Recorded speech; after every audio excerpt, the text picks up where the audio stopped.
Hey, ¿qué onda? Bienvenidos a The Nightmare Club, el podcast donde las pesadillas se vuelven realidad. Mi nombre es Adal Gil y estoy aquí, como en cada episodio, para darles a conocer todo el universo del terror.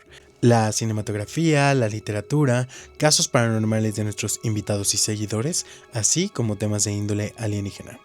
Y el día de hoy les traigo un caso en el que todos estamos vueltos un poquito locos, todos estamos involucrados en esto, no me vengan a decir que no. Prepárense una botana, algo rico de beber y acompáñenme en un ratito espeluznante. Me encantaría saber cuándo es cuando escuchan The Nightmare Club, si cuando van en el carro, cuando están trabajando, cuando están haciendo tarea, cuando están aburridos en casa, en el trabajo, en el escritorio. No sé, cuéntenme en los comentarios cuándo escuchan The Nightmare Club. Pues el día de hoy les traigo un caso fuerte. Fuerte, les digo que todos estamos involucrados en esto porque tiene que ver con esta magnífica serie que venimos siguiendo todos desde la primera temporada. Estoy hablando de Stranger Things. Así es. Hoy les contaré el caso en el que está basado la serie de Stranger Things. Y este es el proyecto Montauk. Fue el experimento posiblemente más peligroso del gobierno de Estados Unidos. Ya saben que de repente Estados Unidos se nos aloca y hace cosas bastante complicadas. Este fue uno de ellos. Nadie sabe hasta la fecha si el proyecto fue real o no, o es pura teoría conspirativa de los que nos encanta estar escuchando este tipo de mitos y rumores. Pero originalmente la serie Stranger Things se llamaría Montauk, justo porque está basada en esta teoría e historia. Ojo, quiero aclarar que nada de lo que yo diga es 100% real, todo es una suposición. Pero también déjenme en los comentarios qué onda con el Confirming Gate. Sí caímos en la trampa. Sí caímos en la trampa. Ya, vamos a decirlo claramente. Oigan, pues, justamente hablando del final de esta serie, yo me esperaba algo un poquito más denso. Digo, no me quejo. Fue un buen final. He seguido la serie desde que comenzó. Me encanta. Tengo muchas cosas de decoración de la serie. La pañoleta que traigo hoy del evento que se realizó aquí en Ciudad de México, del Stranger Things Experience, es la carita del diablito del Hellfire Club, solo que ahorita que la traigo amarrada pues no se distingue mucho. Les dejo una foto por acá. Y pues bueno, yo crecí con esta serie, le encanta a mi hermana, le encanta a mis amigos, hemos discutido varias veces al respecto. Pero, ¿de dónde sale todo esto? ¿De dónde salió? ¿De la imaginación de los hermanos Duffer? No lo creo. Más bien de una extensa investigación de esta teoría conspirativa que les traigo el día de hoy. Y es que Stranger Things nace del proyecto Montauk. ¿Habían escuchado de él?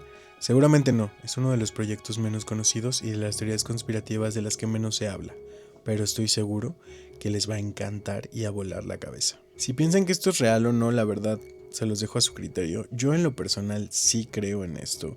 Soy alguien que le encantan las teorías conspirativas y más cuando hay tantas cosas que te hacen estar como dudando.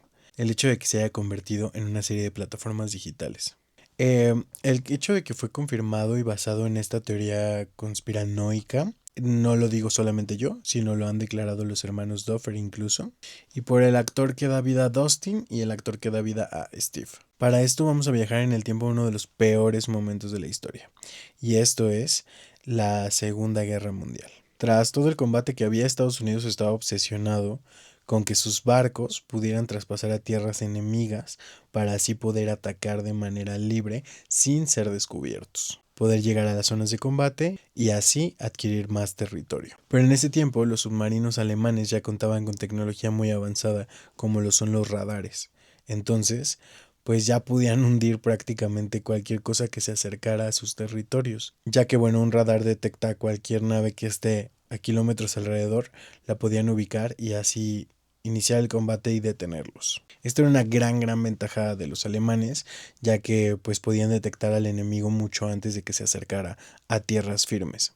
Así que la Marina de Estados Unidos comienza a financiar un proyecto secreto donde cualquier cosa que les dé una ventaja sobre los alemanes, ellos la iban a financiar, obviamente con fondos desviados del gobierno. Dentro de todos estos proyectos llega uno en especial, que según sus fundamentos van a poder ocultar sus barcos a través de campos electromagnéticos para así no ser visibles en los radares. Este proyecto es el llamado Proyecto Filadelfia. Consistía en colocar máquinas alrededor del barco que proyectaban un campo electromagnético que básicamente los hacía invisibles ante cualquier radar. Era como crear un escudo, y al final si la señal del radar chocaba, pues no lo iban a poder detectar porque, por así decirlo, la desviaba, como si los volviera literalmente invisibles. El búnker elegido principalmente para las pruebas fue el USS Eldridge, un total destructor recién construido, que si se lograba correcta la misión, Estados Unidos tendría barcos fantasmas en alta mar, listos para atacar. Esto se empezó a desarrollar a finales del verano de 1943. Mucha gente también rumoraba o contaba que alrededor del barco se podía ver una especie de bruma como verdosa, esto debido a los campos electromagnéticos, movimientos extraños y un zumbido muy fuerte de electricidad. Esto era algo muy habitual para un experimento electromagnético,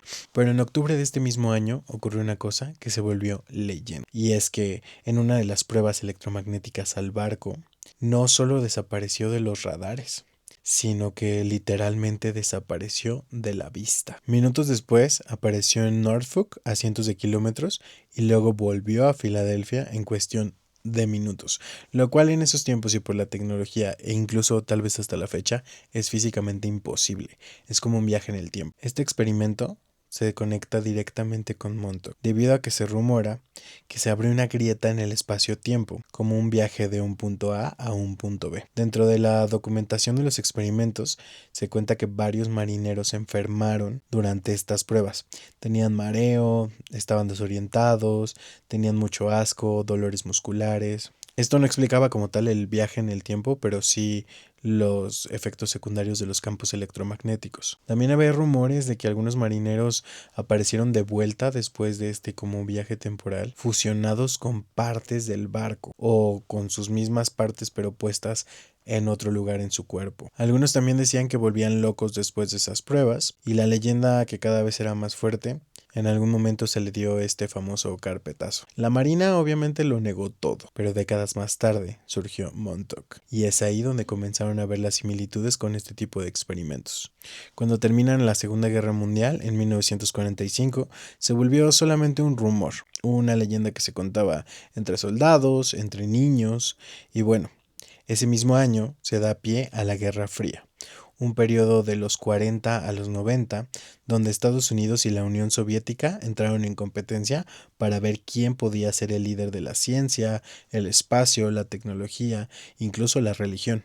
Obvio todo con base a la mente humana y los pensamientos de ese tiempo, pero comenzaron a darle pie a cientos de experimentos y obviamente también a financiarlos. Eran proyectos que en su momento eran súper ocultos, pero actualmente podemos encontrar muchísima información sobre ellos. Una prueba de esto sería el proyecto Paperclip Project en 1945, que era introducir científicos alemanes a Estados Unidos para poder adquirir todos esos conocimientos y secretos que tenía la Unión Soviética, y así tener como una ventaja ya que tenían a gente de ellos mismos trabajando para Estados Unidos. O el famosísimo proyecto MK Ultra, que fue en 1953.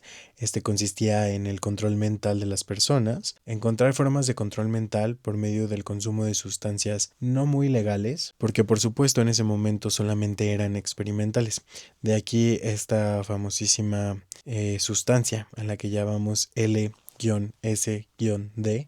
bueno, sale desde esos años. Todo esto con la finalidad de crear super soldados en caso de que hubiera una muy posible tercera guerra mundial, y así poder tener una ventaja ante los enemigos.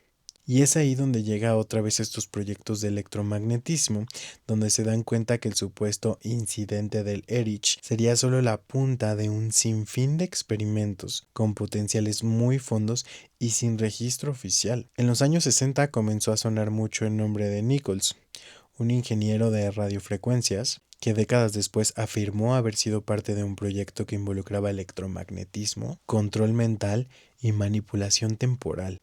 Pues también contaba que todo lo nacido durante el proyecto Filadelfia fue movido a lugares más privados y protegidos durante los 60 y 70. Pues distintas agencias del gobierno de Estados Unidos desviaban materiales, apoyo, soldados y todo lo que pudieran utilizar hacia bases secretas o supuestamente abandonadas. O si es que no estaban abandonadas, se mantenían activas supuestamente como centros de comunicaciones. Pero por dentro obviamente se hacían experimentos que no llevaban ningún registro público. Pero a todo esto les faltaba un sitio especial, algo que fuera clave, donde pudieran tener maquinaria enorme, antenas, cosas que a simple vista llamarían mucho la atención, pero que si estuvieran bien encubiertas serían perfectas para realizar este tipo de pruebas. Es ahí donde en medio del bosque, escondido, encuentran un lugar cerrado y con antenas enormes. Este sitio era Montauk Point, que contenía una ex base militar llamada Camp Hero, la que al parecer sería la nueva casa de la evolución del proyecto Filadelfia. Pues 30 años después, a finales de los 70, en un lugar muy tranquilo al límite de Long Island, en Nueva York, todo parecía estar demasiado bien, excepto una cosa, algo que no cuadraba, y esto era Camp Hero. Esta fue una base militar construida en 1942 para vigilar posibles ataques durante la Segunda Guerra Mundial, pues Long Island era un punto clave en la Segunda Guerra Mundial, ya que pues se encontraba a las puertas de Nueva York y no podían dejar como que traspasaran esa barrera. Este lugar, Camp Hero, contaba con búnkers, túneles, edificios camuflados como montañas y un radar gigantesco del sistema SAGE, una antena de esas enormes que parecen de película. En 1969 fue declarada como una institución inactiva del gobierno, y cuando una base de Estados Unidos está inactiva, no precisamente deshacen o desmantelan la estructura. La gente del pueblo sabía que era un lugar como raro, no se acercaban, no se quedaban como a las faldas de, porque siempre se sentía esta energía bastante extraña. A finales de los 70 y principios de los 80 le ponen ojo a esta base, debido a que había señales de que algo seguía pasando ahí. Entraban carros de noche, se escuchaban ruidos, se veía personas cerca del perímetro, luces encendidas como parte de los edificios que supuestamente estaban abandonados y sonidos metálicos debajo de la tierra. Es ahí donde conocemos a Preston Nichols. Él afirmaba en esos años que comenzó a tener como recuerdos muy vívidos de haber trabajado en un lugar que no conocía y que había participado en proyectos secretos del gobierno. Pero siempre todos esos recuerdos y descripciones que solía tener en sus sueños o que de pronto le llegaban, lo llevaban a Camp Hero. Y esto es lo que empieza a tomar forma, pues en esa época, un grupo de científicos, ingenieros y militares comienzan a hacer pruebas secretas en el fondo de estas instalaciones. Todo esto hace que la base se reactive, pero con programas de tapadera. Según con investigaciones de radar y telecomunicaciones, reactivan todo lo que eran los túneles subterráneos y cosas que no aparecían como en los planos públicos, sino que se encontraban debajo. Era como si la base de arriba solamente fuera una fachada, pero en realidad todo lo que hacían ocurría debajo. Y aún así contaban con tecnología muy alta.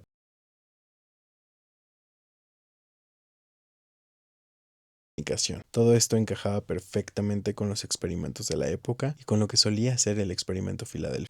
Dentro de todos estos experimentos, la mayor duda era saber cómo podían utilizar todas estas ondas electromagnéticas para realizar cambios en los pensamientos, forma de actuar e incluso en las emociones de las personas. Se hicieron experimentos parecidos en los 50s y 60s, pues muchos de los laboratorios buscaban formas de influir en el cerebro sin recurrir a sustancias no legales o algún tipo de invasión física. Pues según el proyecto más grande de Montauk, y es por eso que se llama así, era encontrar una manera de influir en la mente de las personas a distancia. Es ahí donde les digo que aparece Preston Nichols recordando como piezas sueltas, pero años después, como si alguien hubiera intentado borrar su memoria. Se empezaron a utilizar de nueva cuenta los túneles y salas subterráneas, obviamente sin registros legales o papeleo al respecto, pero todas estas historias contadas por él y por algunos otros testigos nos dicen que pues se comienzan a entrelazar y todas llegan a la descripción de Montauk. Pues a finales de los 70 y 80, según los rumores, el laboratorio ya se encontraba funcionando, con el personal y la tecnología para hacer todas las pruebas de los proyectos que estaban desarrollando. Pero a todo esto le faltaba una pieza clave. Necesitaban personas con sensibilidad física, emocional o psíquica. Es aquí donde tenemos la aparición de los famosos Montauk Boys.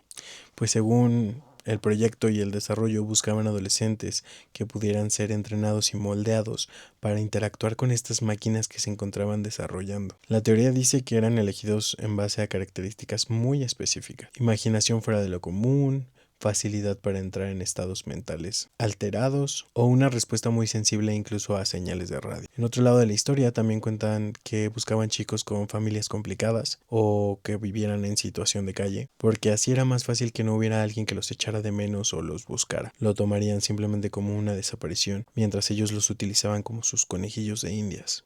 Los que sí tenían familia eran reclutados con excusas como campamentos, programas educativos o tratamientos psicológicos innovadores.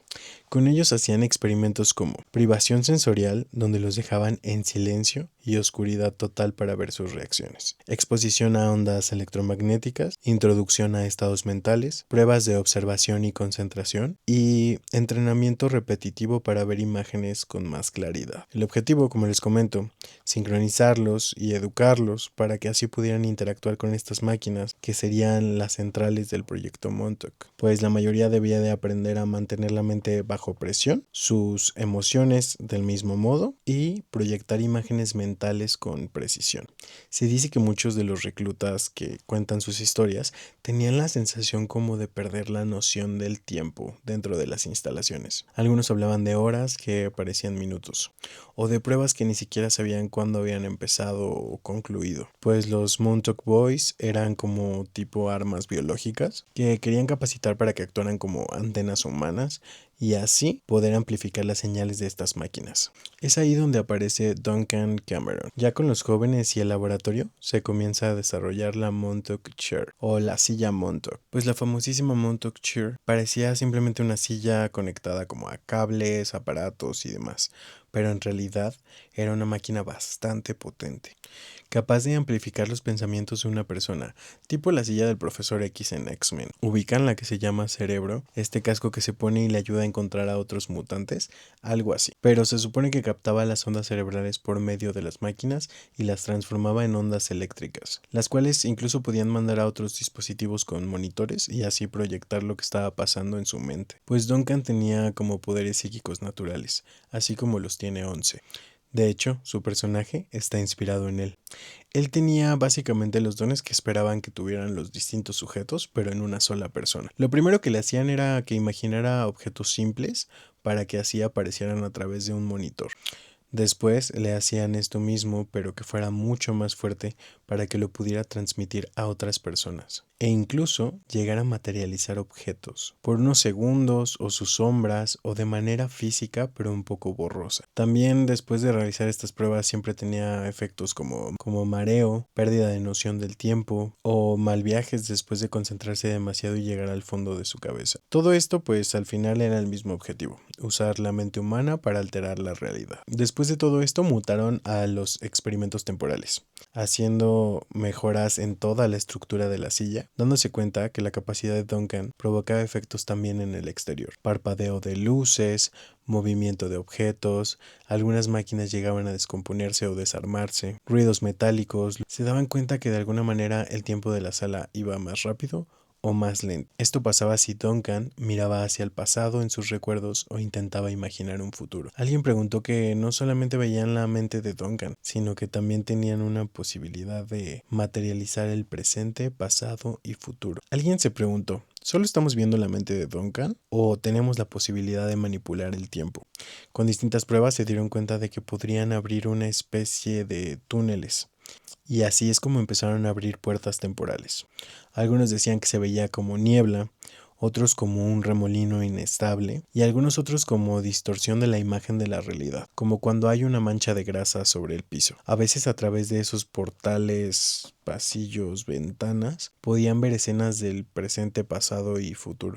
Entonces fue ahí, tras la práctica y varias pruebas de experimentos, donde Duncan ya podía manipular el tiempo. Incluso durante las pruebas les ayudó a pasar pequeños objetos como llaves o monedas a momentos del pasado donde claramente no existían. La base cada vez cruzaba más esta línea con todo lo que lo forzaban a hacer, hasta que el 12 de agosto de 1983 se rumoraba que este día tras varias fechas analizadas, era un punto de energía bastante alto en el planeta. Así que decidieron hacer la prueba final ese día con Duncan y abrir un túnel temporal lo más grande, estructurado y perfecto posible para la época. Conectaron todas las máquinas, sentaron a Duncan en la silla y comenzaron las pruebas. Y es entonces ahí cuando algo se abrió. El portal estaba justo frente a ellos, enorme e inestable. Parecía absorber todo lo que se encontraba a su alrededor, recordando escenas de todos los tiempos, hasta que este experimento se combinó con el USS Hurwitz del 43, dándonos una explicación de por qué el barco desapareció de los ojos de varias personas por algunos minutos. ¿Y quién diría que esta respuesta la tendríamos 40 años después? Pues resulta que cuando el barco desaparece, en 1943, en 1983 es cuando se lleva a cabo esta prueba, y entonces es donde se mezclan estos túneles temporales. Se abrió un campo electromagnético tan fuerte que hizo que estas dos brechas del tiempo se conectaran, como si cuando pasó lo del barco estuvieran diciéndonos lo que iba a pasar en un futuro. Muchas personas declararon haber visto el barco, el interior de la nave e incluso sombras de personas cruzando, pero todo era como un caos en el tiempo, así que se empezó a descontrolar y a sobrecargar. La base completa comenzó a volverse inestable y nadie sabía cómo detener. Duncan estaba a punto de perder el control. Lo que salió de su mente en medio de todo ese caos terminaría con este experimento, o bueno, por lo menos eso creemos. Intentaron bajar la potencia de las señales y cortarlas una por una, ir apagando cada una de las máquinas, pero estaban tan sobrecargadas que no podían detenerlas. Las intentaban apagar y aún así tardaban minutos en de verdad desconectarse, pero es ahí donde Duncan se fue al fondo de su mente, manifestando así, pensando en una criatura violenta, grotesca, inestable, un monstruo, pero esto al convertirse en una señal amplificada gracias al funcionamiento de la silla y el resto de las máquinas, logró convertirse en realidad. Lo describen como una gran bestia, entre borrosa pero sólida, hecha de energía densa. Podían ver cómo salía del portal y se metía entre los pasillos subterráneos de la base, un ser aterrador, entre 3 y 4 metros de altura, un ser terrorífico, con un cuerpo medio físico, medio eléctrico. Me recuerda mucho a Elementor cuando es de electricidad, que es como una nube, algo así me lo imagino. Empezó a golpear los equipos, a desconectar los cables, a azotar todo a su paso, atacando incluso a las personas. Decían que era como una masa de energía viva, una materialización salida directo de la mente de Duncan. Tenían que cortar la conexión, pero era muy peligroso porque no sabían si este túnel temporal podía colapsar y llevárselos a todos o desintegrarlos, no tenían ni idea. Mandaron a cerrar el sistema y fueron uno por uno desconectándolos y esperando los minutos que pudieran tardar en reaccionar. Pero mientras pasaba todo esto, el monstruo seguía destruyendo todo lo que encontraba. Cuando por fin se cortó la energía, se rumora que la criatura simplemente se desintegró. Algunos dicen que vieron cómo se iba haciendo pequeña hasta que desapareció. Todo esto dentro del aire distorsionado que había provocado el túnel. El proyecto había llegado a su límite, dejando la base casi irreconocible, totalmente destruida. Ya no podían permitirse más experimentos y menos de este tipo. Y esto me recuerda mucho a la primera temporada de Stranger Things. El portal, Eleven, como todo lo que se vive en la primera temporada es básicamente la base de la serie y la base del proyecto Montauk. Me gustaría saber ustedes qué piensan. Cuéntenme en los comentarios, en un DM en mi Instagram, Facebook o en cualquier red social que me sigan, ¿qué opinan ustedes de este caso? La verdad es que a mí me dejó impactado, y más ahora que tuvimos que decirle adiós a esta magnífica serie. Es que yo siempre creo que si hay tantos rumores, testigos y como gente que pueda declarar respecto al caso es porque en realidad algo pasó o está pasando. Se dice que ya a finales de los 90 y principios de los 2000 se volvió un lugar otra vez pacífico, abandonado, y como toda zona gubernamental abandonada pues tiene sus riesgos, ¿no? Puertas cerradas, candados, lugares a los que no puedes entrar o no deberías entrar, sobre todo por si hubo como estos experimentos de radiación. Entonces sigue habiendo como estas zonas delimitantes, pero hay personas que simplemente prefieren no acercarse, que creen fielmente que el proyecto Montauk sí se realizó y ese es un lugar completamente peligroso. Hasta la fecha hay reportes de personas que ven carros sospechosos, personal o incluso gente dentro de las instalaciones, pero es cierto que Montauk Si sigue funcionando, está aún más en secreto de lo que se encontraba en esa época. No olvides seguirme en redes sociales para que te enteres de este y muchos más casos. Estoy como @adalgil_. Instagram es la que más ocupo y en la que diario estoy subiendo cosas. Entonces, si te quieres enterar del chismecito, veme a seguir por allá. También en TikTok, Facebook, en todos lados me puedes encontrar como @adalgil_. Y también las redes sociales del podcast, que es @thenightmareclub_.